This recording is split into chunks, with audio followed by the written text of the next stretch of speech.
Welcome back to official Akhtar Rahman sir YouTube channel. एक नए video में आपका फिर से बहुत बहुत वेलकम है दोस्तों।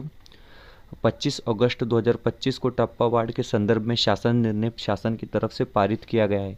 अब ये होगी पुरानी बात, लेकिन आपको जो है अब प्रस्ताव सादर करना है और प्रस्ताव जो है ज़्यादा से ज़्यादा 10 या 12 तारीख तक जो है शिक्षण अधिकारी इन्होंने अपने लेटर में डेट बताई है। फिलहाल आप समझ के चलिए कि 10 सितंबर तक आपको क्या है टप्पा वार्ड के लिए प्रस्ताव सादर करना है। अब उसके लिए डॉक्यूमेंट्स किस तरीके से देनी है, फाइल किस तरीके से बनानी है और आपका एग्जैक्ट प्रस्ताव किस तरीके से बनाना है, क्योंकि उसी के बाद क्या है आपको अनुदान के आदेश जो है वो दिए जाएंगे। इस वीडियो के माध्यम से हम समझेंगे। आगे बढ़ने से पहले चैनल पे नए हो तो प्लीज़ चैनल को सब्सक्राइब कीजिए। तो देखिए यहाँ पर साफ साफ तौर पर आपको बताया गया है कि शासन निर्णय दिनांक 25 ऑगस्ट 2025 अन्वये खाजगी प्राथमिक शाळांना 20%, 40%, 60% वो वाढीव 20% अनुदान नसतीसोबत जोडायची तपासनी सूची। तो देखिए एक तपासनी सूची आपके सामने यहाँ पर दी गई है। अब आप देखेंगे किस तरीके से यहाँ पर आपको बताना है। सबसे पहले शाळेचे नाव, जो भी आपका स्कूल होता है उसका नाम यहाँ पर क्या है आना है, मुद्दा क्रमांक, तपशील और पुष्ट क्रमांक, इस तरीके से आपको पूरी की पूरी क्या है वहाँ पर फाइल बनानी है। तो सबसे पहले आप देखेंगे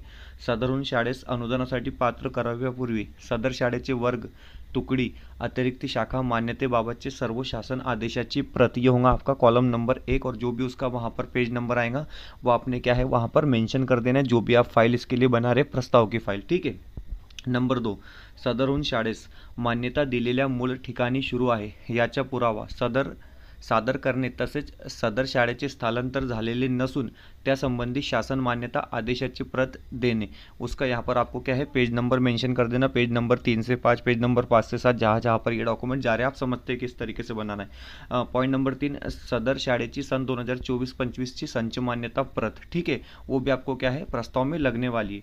उसके बाद आगे देखेंगे हम और क्या मुद्दे दिए गए हैं। आप देखेंगे मुद्दा क्रमांक 4 येथे दिलेला आहे की सदरहून शाळेच्या अनुदानास पात्र करण्यात आलेल्या वर्ग, तुकडी, अतिरिक्त शाखा स्वार्थ साहित्य तत्वावर सुरू नाहीत याची माहिती सादर करणे, ओके। आणि मुद्दा क्रमांक 5 दिलेला आहे की सदर शाळेतील अनुदान पात्र शिक्षकाची कर्मचाऱ्यांची आधार कार्ड सह वैयक्तिक मान्यता झालेली असून त्याबाबतचे आदेश सरल प्रणालीत भरण्यात आलेली माहिती सादर करावी, ओके।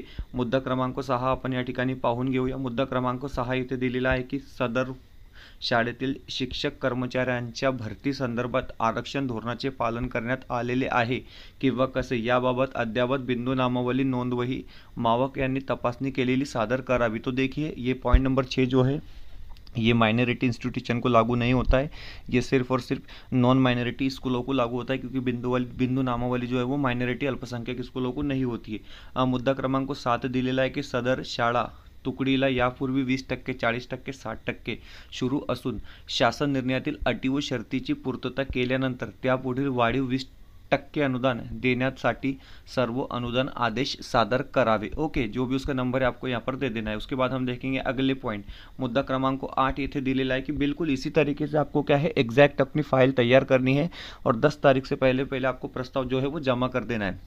सदरहून शाळेतील शिक्षक कर्मचारी राष्ट्रीय निवृत्ती वेतन योजने समाविष्ट झालेले आहेत नाहीत याचा पुरावा सादर करावा। मुद्दा क्रमांक 9, सदर शाळेतील विद्यार्थी शिक्षक कर्मचारी यांची उपस्थिती बायोमेट्रिक अथवा चेहरा ओळख फेस रिकॉग्निशन प्रणालीद्वारे नोंदविण्यात आल्याची प्रत व सदरहू शाळेतील विद्यार्थ्यांची आधार कार्ड नोंदणीबाबत आलेली आहे याचा पुरावा सादर करण्याबाबत।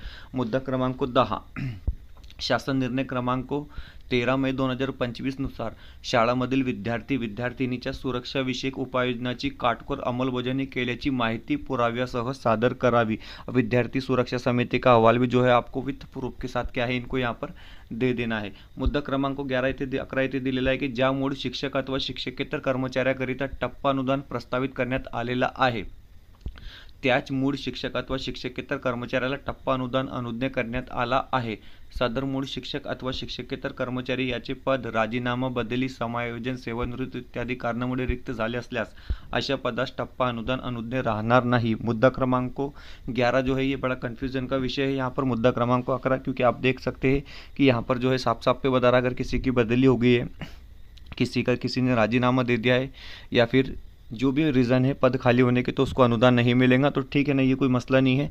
आपने अगर अगस्त का पेमेंट लिया है तो आप अनुदान के लिए एलिजिबल है। मैं हर वीडियो में आपको बोलता हूँ, भले आपकी जो ज्वाइनिंग है वो 1 जून को ही है 2025 में, 1 जुलाई 2025 में हुई या 1 अगस्त 2025 से हुई, तो आपके लिए ये प्रॉब्लम नहीं होगा। मुद्दा क्रमांक 12, माहे जुलै 2025चे वेतन देयकाची सांकेतिक प्रत व माहिती अचूक बरोबर असल्याबाबत मुख्याध्यापक यांचे स्वाक्षरीचे प्रमाणपत्र, अशा प्रकारे एकूण 12 मुद्दे या ठिकाणी दिलेले आहे। आणि नसते आपल्याला कशा प्रकारे सादर करावे किंवा फाईल आपल्याला कशा प्रकारे तैयार करायची, संपूर्ण डेटा जे आहे या PDF मध्ये दिलेला आहे। अभी वीडियो में फिलहाल इतना ही, मिलते हैं नए वीडियो में बेहतर अपडेट के साथ।